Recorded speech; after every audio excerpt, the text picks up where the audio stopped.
You know, for the last decade or so, the story of AI has been pretty simple. It's been a race. Who can build the biggest, the best, the fastest models? But in just the last week, something changed. The whole game just shifted. We're not talking about just another round of updates here.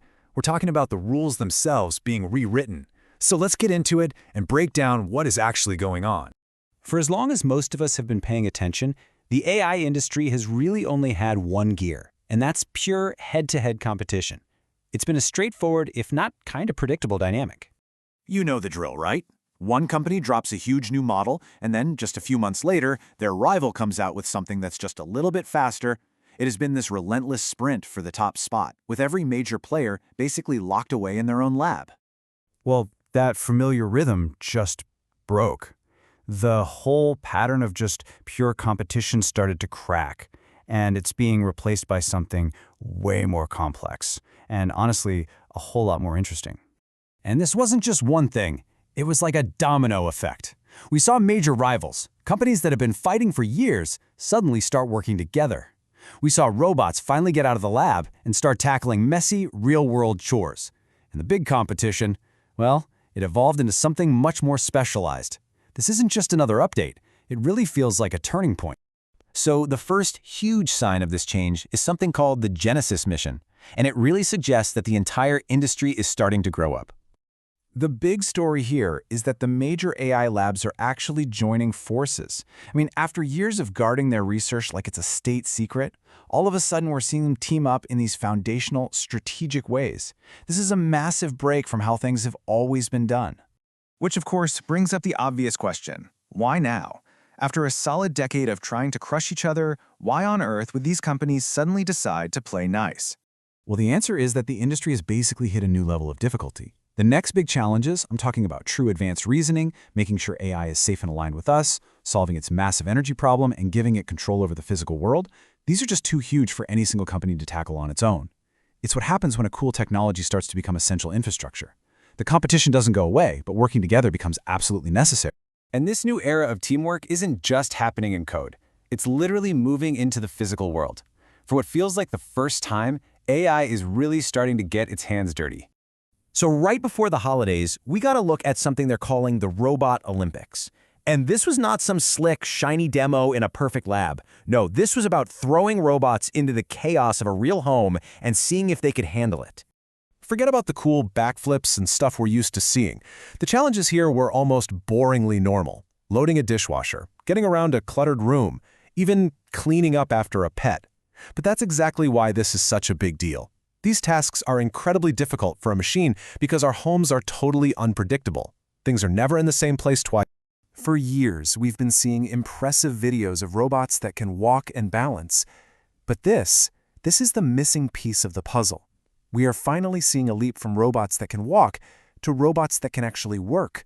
They can perform useful, complicated tasks in a messy human space. And that is the real starting line for getting these things deployed in the real world. Okay, but just because people are collaborating more doesn't mean the competition is gone. Not at all. In fact, it's getting even more intense, but it's also changing. The so-called model war isn't a simple arms race anymore. What we're seeing now are two very different strategies, two different visions for where AI goes next. Google fired a shot with Gemini 3 Flash, which is all about speed and what's called low latency. Basically, getting you an answer almost instantly, perfect for real-time business tools. And then OpenAI comes back and doubles down on a massive multimodal upgrade, making it better at blending text, images, and video to create these really rich, powerful experiences. So it's not about who has the single best model anymore. It's a strategic split, speed and scale on one side versus depth and creative power on the other. And it's not just the big models. The tools that developers are using to build things are also getting a huge upgrade. We're seeing this massive shift towards what everyone is calling agentic AI, which basically just means AI with a lot more autonomy. Honestly, this slide says it all. We are moving from a world where a programmer asks an AI, "Hey, can you help me write this little piece of code?" to a world where they can just say, "Build this entire system for me." The sheer scale of that request shows you we're leaping from a helpful assistant to a truly autonomous agent. And this is happening right now. For instance, Anthropic's Claude Code can now look at an entire software project. It doesn't just see one file, it understands how all the different parts are supposed to work together. And at the same time, you have these new tools like Nano Banana Pro popping up that can generate a full brand kit, logo, colors, fonts, the whole thing from one prompt. That used to take a design team weeks. AI is graduating from assistant to agent. And finally, all these techie, behind-the-scenes changes are starting to spill out and actually reshape our culture. Generative AI is going from a fun little toy to a new kind of foundation for culture itself. A headline that popped up right on Christmas Day just captures this perfectly. The Grinch, but make it anime. It's kind of funny, a little weird, but it tells you everything you need to know about what's now possible with just a click. So what this really means is that AI can now grab any famous character, any story we all know, and just instantly remix it into a totally new style. It's making our entertainment and our stories something that's on demand and can be customized by anyone. And this isn't some fringe idea. Disney just made a huge deal to license its classic characters for this kind of thing. It's going mainstream. Okay, so when you zoom out, when you step back from all these individual news stories and updates, you start to see a much bigger, much clearer pattern taking shape.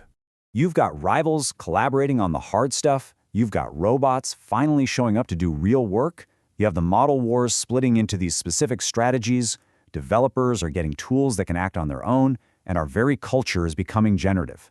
These are not separate things happening. There's actually a scientific term for this. It's called a phase transition. Think about water.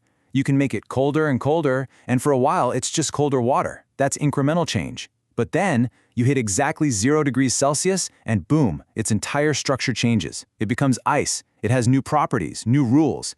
That is what's happening in AI right now. All those years of small improvements have finally hit a tipping point, and the whole system is reorganizing into something new. So this isn't just one more breakthrough we're seeing. This is the entire landscape changing all at once. And if the last few days are any sign, this next chapter of AI is getting here a whole lot faster than anybody expected.